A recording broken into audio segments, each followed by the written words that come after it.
the alibi was delivered without hesitation. The suspect stated he had been 200 miles away, attending a professional conference in another city. He provided hotel records showing a confirmed check-in. A conference badge registered his entry. Receipts placed him inside the venue restaurant that evening. Photographs showed him among colleagues, smiling, relaxed, present. 5 witnesses confirmed seeing him there. None recalled him leaving early. None remembered anything unusual. On its surface, the account appeared complete. Investigators often refer to such narratives as clean, not because they are truthful, but because they leave little room for immediate doubt. Distance, documentation, and corroboration form a familiar shield. Together, they suggest impossibility, an event too far away, too well accounted for, to be questioned seriously. Yet experience has shown that alibis are not built to withstand scrutiny. They are built to discourage it. Human memory, even when shared, is unreliable. Witnesses do not recall events as they occurred, they reconstruct them. Conversations after the fact subtly align details. Confidence replaces accuracy. Over time, agreement becomes mistaken for truth. Records, though precise, are equally limited. A timestamp confirms an action occurred, not who performed it or for how long. A transaction proves a purchase, not sustained presence. A badge scan shows access, not movement. What appears logical often masks what is incomplete. Forensic science approaches alibis differently.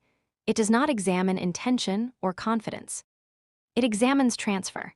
Every movement through space leaves behind material, skin cells, fibers, particles, fluids. These elements travel unnoticed and persist long after stories are told. In this case, investigators did not challenge the alibi directly. There was no confrontation, no attempt to expose contradictions through questioning. The narrative was accepted as presented and documented in full. The examination began elsewhere. Attention shifted to clothing worn that night, the interior of a rental vehicle, and items assumed irrelevant. Samples were collected from seams, soles, and surfaces that rarely attract concern. Dust was preserved, fibers were isolated, trace material invisible to the naked eye was secured for analysis. The strength of a perfect alibi often lies in the belief that distance erases connection. That belief encourages carelessness. While the story accounts for hours and locations, it overlooks interaction, contact between environments that cannot be rehearsed away. Forensic evidence does not rely on memory. It does not alter its account over time. It records presence without intention and preserves it without bias. As laboratory analysis began, the narrative remained intact. On paper, nothing had changed. The suspect was still 200 miles away. The witnesses were still confident. The records were still verified. But the investigation had already moved beyond the story. What followed would not argue with the alibi. It would bypass it entirely. Because when science speaks, it does not ask whether a story sounds reasonable. It asks only one question: where has this person truly been? And the answer, once uncovered, would not be open to interpretation. The laboratory never reacts to confidence. By the time the alibi was cataloged and set aside, the case had already shifted into a quieter phase.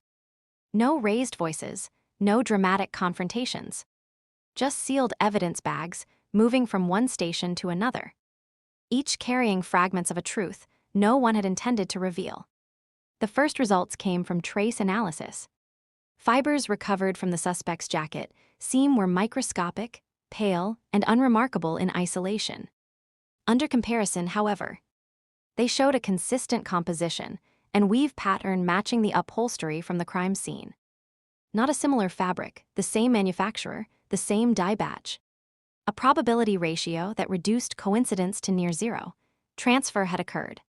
The suspect's explanation, that the fibers could have come from anywhere, was technically possible. Practically, it was meaningless.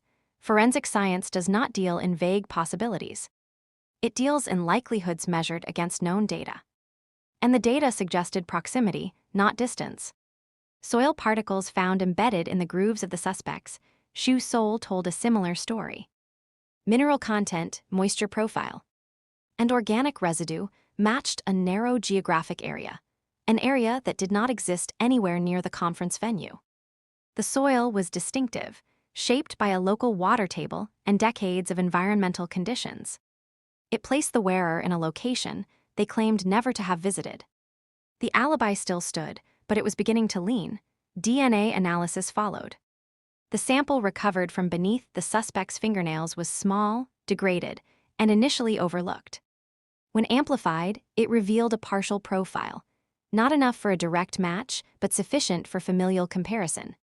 Cross-referenced against available databases, the profile showed a statistically significant relationship to the victim. It was not contamination, it was contact. Environmental DNA further complicated the narrative. Microscopic biological material, collected from the suspect's clothing, contained pollen and airborne particulates specific to the crime scene's immediate surroundings. These elements did not travel easily. They adhered through exposure, not coincidence. Presence had been recorded without consent. Bloodstain pattern analysis provided the most decisive contradiction. Minute stains, invisible without chemical enhancement, were identified on the inner lining of the suspect's sleeve. Their distribution was not random. The angle and directionality indicated cast-off, consistent with movement during a violent act. The pattern contradicted the suspect's claim of never being near the scene and eliminated secondary transfer as a reasonable explanation. Blood does not move on its own, it follows physics. The sequence of events began to reconstruct itself independently of any statement given. Movement, proximity, action, timing, digital forensics confirmed what the physical evidence suggested. Cell tower data showed the suspect's phone connecting briefly to a tower near the crime scene during a window unaccounted for in the alibi. The duration was short, easily dismissed without context. With context, it became critical. Smart device metadata revealed activity inconsistent with sleep during the hours the suspect claimed to be resting. A navigation query had been deleted. The deletion itself left a trace. Timestamps placed the action within minutes of the estimated time of the crime. Even language betrayed the story.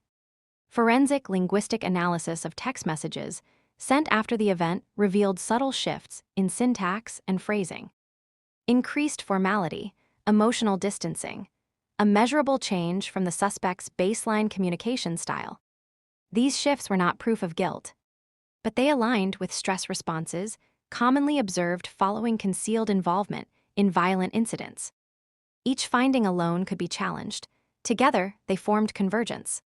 The alibi remained polished. Witnesses stood by their recollections. Records remained unchanged, but the narrative no longer mattered. Forensic science does not confront stories directly. It builds a parallel account, one based on matter, motion, and measurable fact. When the two accounts diverge, the divergence becomes the truth. In this case, the conclusion was unavoidable. The suspect had been present. The suspect had acted. The suspect had returned to the conference with a story designed to overwrite reality. It failed, not because it lacked detail, but because it underestimated what could not be controlled. No matter how carefully a narrative is constructed, the body leaves evidence. The environment remembers. Physics records every movement. Alibis rely on belief. Forensics relies on residue, and residue does not lie. If this breakdown changed the way you think about alibis, stay with us. Subscribe to Silent Evidence Files for more cases where science dismantles the stories people depend on most.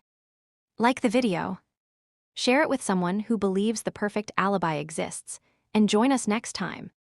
When we examine the evidence no one ever thinks to look for until it's too late.